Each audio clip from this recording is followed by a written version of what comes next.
Hello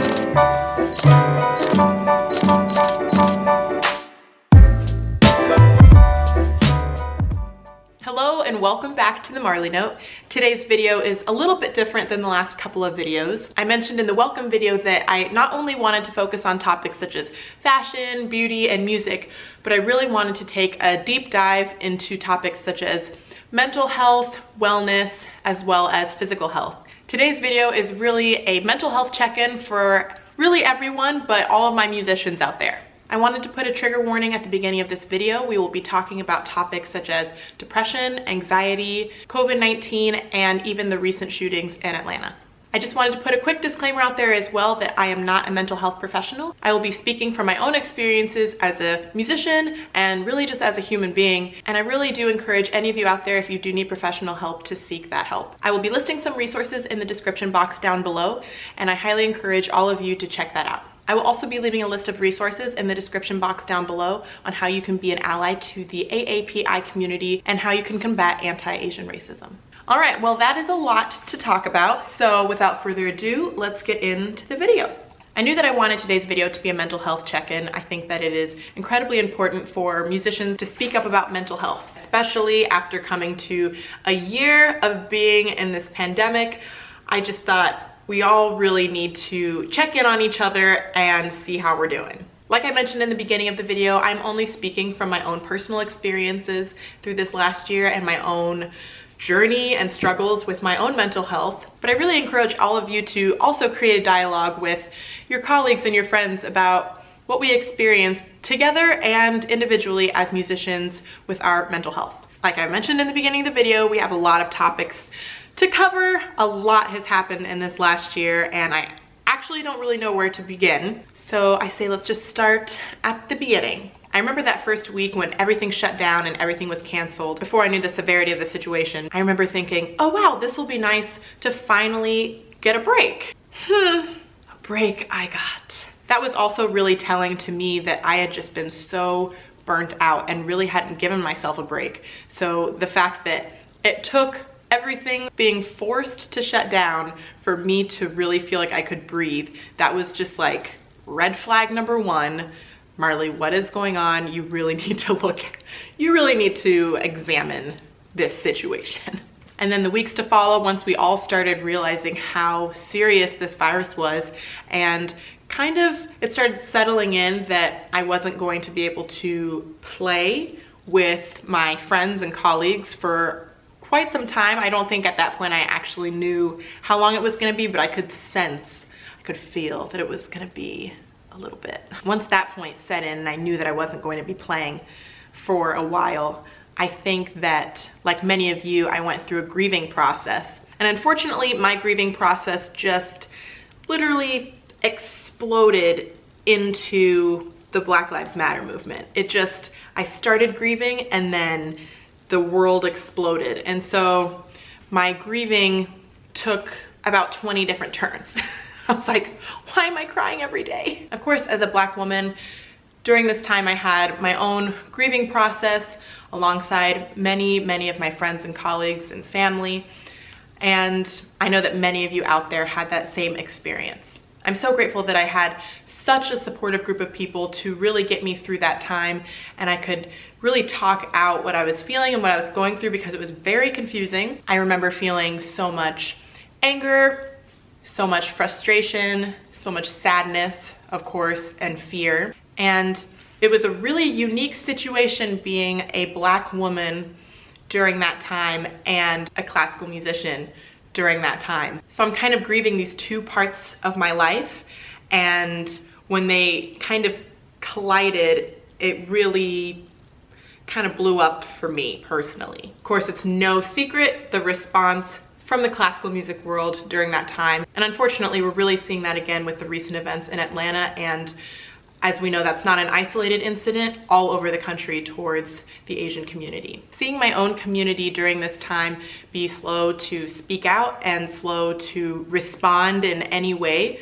was really hurtful. And unfortunately, during this last year has been a really interesting time for me to see them be slow to act.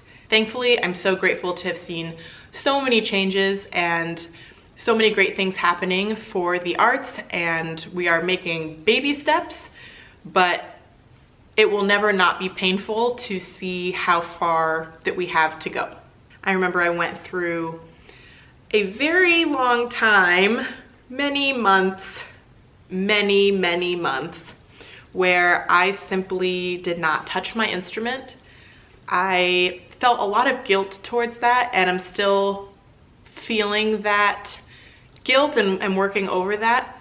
I've really not touched my instrument as much as I'm used to as a professional musician over the last year, and it's really strange, and I had to sit back and kind of analyze why. I think for me, after the grieving process of knowing that I wouldn't be able to play my instrument, I also had to go through that grieving process of not really feeling like my own community and my own art form supported me as a person. I had many times where I definitely considered a career change, and that was the weirdest thing I've ever experienced, because I've just always known I'm gonna be a musician, and I've never really doubted that. Of course, I've had my ups and downs, like, oh, I don't wanna practice today.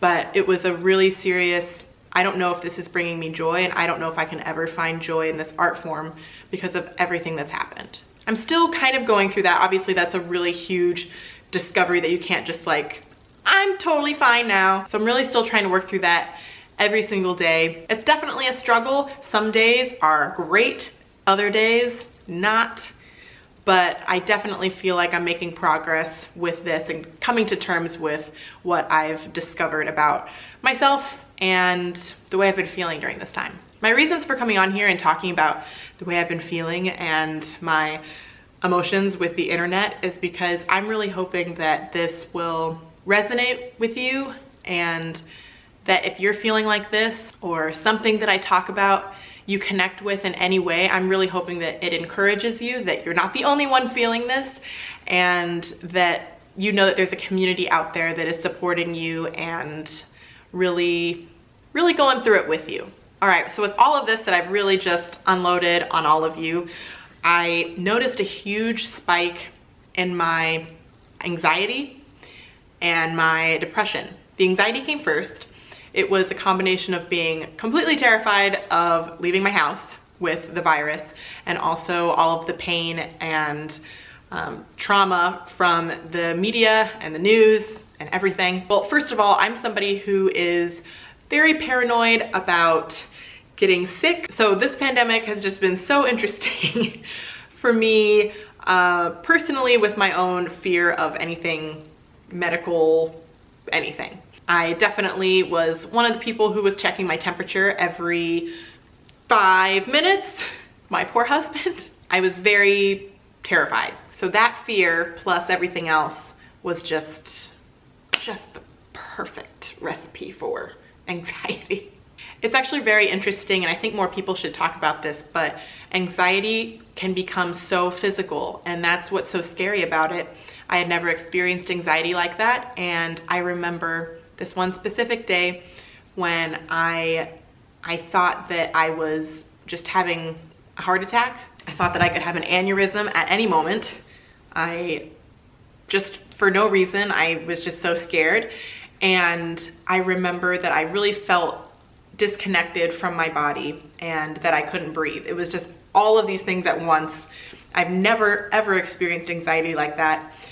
I haven't since that day experienced it to that extreme. I've definitely had anxiety, but not so severe as that specific day. That was a horrifying day. It lasted a really long time. At least it felt like a really long time.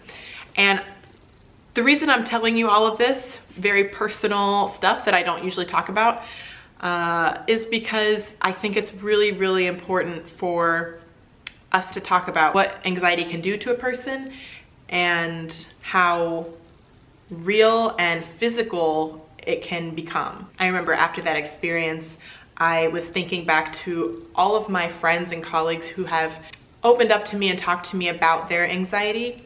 And I just remember feeling this like weight of, I cannot believe that other people experienced that and I didn't know what that meant, because it was horrible. And I think what's so interesting about our industry is we are trained and conditioned to function with anxiety. So that experience was this last summer, and my anxiety has been a lot better since then. And by a lot better, I mean I wasn't having just full-blown panic attacks as often as I was over the summer. I still experience anxiety, but I think it kind of teetered a little bit more into depression over the fall and beginning of this year. For me, I guess I didn't quite realize that it was depression until actually a little bit more recently. It was after one of our viola sectionals, and I love those because I get to hear my colleagues. They sound amazing. They're working on such cool projects, and I kind of went into this session just being like, oh, I'm so excited to hear my friends, and they all played, and I was like, wow, this is great, you know? And all of a sudden at the end of the session, I could feel myself getting a little anxious. Of course, I was at home because Zoom, so thankfully I was in the comfort of my own home during this experience. But we got off the Zoom call, and I remember just bawling my eyes out, and I couldn't understand why, because I remember really enjoying that session. I remember just being so inspired by my colleagues and like, why am I crying? Like maybe it was just so beautiful. I don't know why I'm crying. And I couldn't stop crying for a while. And I realized that I was crying because I was seeing what I have not been able to get myself to do, to will myself to do over the last year because of my depression and anxiety. It was a very strange feeling. I felt like I was watching people like move on without me, and I was kind of just sitting in my depression and not wanting to pick up my instrument, not wanting to play music, not really feeling inspired or feeling any joy with my music making, at least my personal music making. Every time I get on stage with my colleagues and we get to do these really cool recording opportunities here at New World, it's like the best time. So then that was also very telling. I was like, wait, I still love music. Every time I get on stage with my friends, I'm just like, yes, I've missed this. This is wonderful. I cannot wait to do this, you know, a little bit more full time once COVID gets a little bit more under control. So it was a really weird discovery for me because I was starting to see that I was really losing interest in a lot of the things that I usually love to do. I love to play music. I love to see my friends. And obviously because of COVID, that comes with some safety precautions. You know, I'm not gonna just go and see a million people for safety reasons, but even just, you know, at a distance outside, I really wasn't able to bring myself to see people. So I was kind of like connecting the dots, like, what's going on, Marley? And unfortunately, we've all had so much time to ourselves to really just like sit and analyze, Marley, why are you doing all these things? Why are you acting this way? And I was able to just sit there and be like, oh, I don't want to hang out with my friends. I don't want to see other people. I don't want to play music. I don't want to do anything. And I was like, that seems really unlike me. So that's when I realized that I have been really struggling with depression over the last year. Again, the reason that I'm speaking about this in a very open and vulnerable way to all of you is because all of these experiences are normal and they happen to many of us. We've had a rough year. There have been some positives that I can like look back, and I am so grateful for so many things over this last year. But it's okay to sit back and also realize this was a tough year and what I'm feeling is valid. With the recent events in Atlanta and the many, many hate crimes and truly terrorism throughout this country towards the Asian communities just rising over this last year, I thought that it was important to also do a mental health check-in with my AAPI community. I've learned over the last year and with my own experiences last summer that for me, I really needed to do a couple of things to check in for my mental health. Number one was taking some time off of social media. Social media is an incredible tool for us to stay educated, updated, and really to spread awareness for everything that's going on. I'm in full support of us always staying updated. However, sometimes social media can become really, really draining and really exhausting. I found that it really just cranked up my anxiety when I was on social media pretty much nonstop over the last year, trying to stay updated and informed. But it is okay to take some time for yourself. Like I mentioned, I will be listing some resources in the description box down below on how you can help, how you can donate, how you can educate yourself, and really how you can just be an ally to the AAPI community. While all of these topics are incredibly important, I know that we went through some heavy stuff in this video, and I wanted to make sure that we ended on a positive note. I've been talking a lot about dealing with my own depression and anxiety, and also just really dealing with the chaos that surrounds us every day. Here are a few things that really helped me get through this last year. Getting out and moving your body in some way. For me, this last year, that was just doing at-home workouts. It's actually super cute, but I've been doing at-home workouts with my mom and grandma on FaceTime almost an entire year, so I'm pretty excited about that, and I'm proud of us. I can really see our progress, and we're getting strong. Watch out. And in a few weeks, I'd love to do a little check-in with you guys on my fitness journey, but that's really been something that has kept me afloat during this last year. And I can't tell you how much better I felt every time I would wake up and do a workout, or wake up and go for a walk, or you could stretch, or wake up and just dance. Move your body in some way, get those endorphins going. It doesn't have to be in the morning. I'm not a morning person. When I say wake up, I mean I'm doing these workouts at like 11 a.m. So time of day is not important. That's just what works best for me. But you could do that at night, in the middle of the day, whenever works for you. But I really, really can see a huge difference when I move my body in some way. Getting plenty of water and foods that you love and know that they will make you feel good. I have plenty of foods that I love and know that they will make my stomach hurt. So maybe like a balance of some of those and some other foods that I know are gonna give me energy, make me feel happy and ready to go throughout the day. I'm not listing any specific foods because that is up to you and your body. Everyone is different, so what makes me feel good won't necessarily make you feel good. So that's something that you have to figure out for yourself. The next thing is staying connected to your loved ones and those who make you feel happy. I definitely get Zoom fatigue for sure, but I definitely look forward to my weekly, I have horror movie nights on Tuesday. Those are great. I have family game nights on Fridays. I have Mandalorian on Mondays, a Zoom chat with my besties every other week, and of course my New World family, who I'm so grateful for. I hope that all of you can find your people who you trust and you love and you can't wait to see, and you're able to stay in touch with them in whatever way you can. The last thing is do what makes you happy and what's gonna get you through. Sometimes what's gonna get me through is laying in my bed and scrolling through Pinterest.